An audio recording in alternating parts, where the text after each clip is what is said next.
Et à Lyon, le maire écologiste Grégory Doucet instaure un menu unique sans viande dans les écoles, ce qui crée la polémique. On en parle ce matin avec Frédéric Salman, qui est nutritionniste et auteur de nombreux ouvrages sur la santé, l'hygiène alimentaire. Bonjour. Bonjour. Bonjour Frédéric Salman. Alors, est-ce que c'est équilibré sur un plan nutritionnel ? Je dirais que c'est plus un point qui est philosophique que nutritionnel, parce qu'on peut arriver à un équilibre en protéines et acides aminés avec des œufs, avec du poisson, même des pois chiches pour des protéines végétales, des produits laitiers. Donc en fait, on a le choix des protéines. Mais par contre, le point le plus important, c'est que les enfants grandissent, ils ont besoin de carburant et il faut faire très attention à leur goût. Donc quand les enfants n'aiment pas, ils ne mangent pas tout simplement.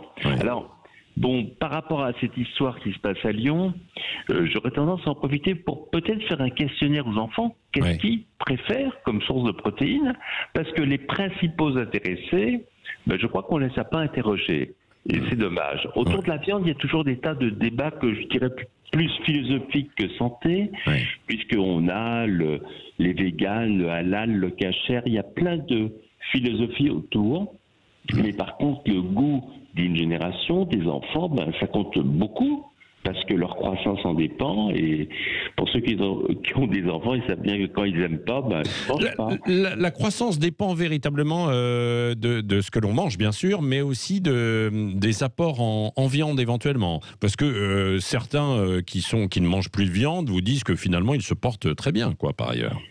Oui, parce qu'en fait, l'essentiel qu'apporte la viande, surtout des protéines, qui peuvent faire, mais on peut trouver ça dans d'autres aliments.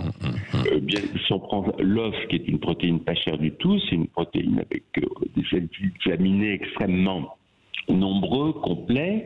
Donc en fait, on peut remplacer la viande, si on n'aime pas ça, c'est pas un problème de santé.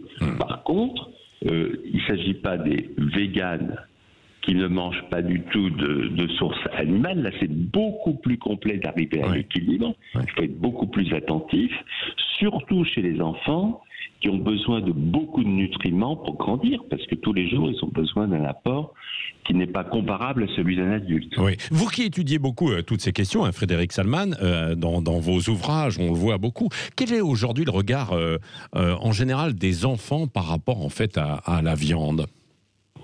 Je veux dire que d'abord, on est avec des enfants qui n'aiment pas trop mâcher. Et on le voit parce que les mâchoires, il y a quelques centaines d'années, étaient très larges, elles se rapetissent tous les ans. Parce que notre aussi les dentistes. Donc, quelque part, il faut des aliments qui soient plutôt mous, faciles à mâcher, pas avec des goûts trop prononcés. Regardez, à une époque, il y avait des gibiers, des choses qui étaient faisandées, ça ne se fait plus du tout. Oui, moins avec les enfants en tout cas. Voilà, c'est vrai. donc en fait, ils cherchent des goûts qui sont plutôt neutres, faciles à mâcher, et il faut écouter ce qui est pour eux, ce qui passe le mieux.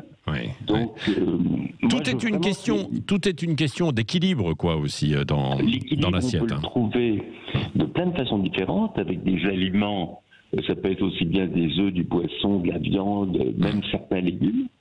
Mais globalement, surtout chez l'enfant, je privilégie le goût, parce que c'est ce qui va permettre à l'enfant de bien s'alimenter et d'écouter ses tendances. Donc l'histoire de Lyon, j'en profiterai pour faire un sondage chez les enfants. Qu'est-ce qu'on va apprendre comme chose? Oui, non mais c'est vrai. Bon, on se souvient aussi qu'il y a eu la semaine du goût qui a été lancée dans les écoles alors que vous le dites, les enfants souvent aiment bien les choses qui finalement passent un peu inaperçues, n'ont pas forcément du goût.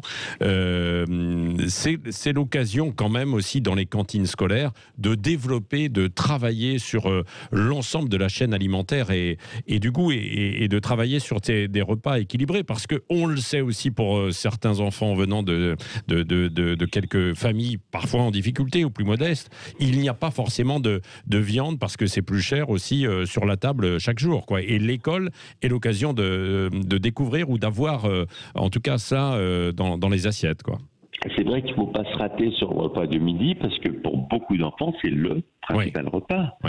Donc, il faut vraiment être très attentif là-dessus. Et vous avez raison, ce qui est important aujourd'hui, c'est d'ouvrir le goût.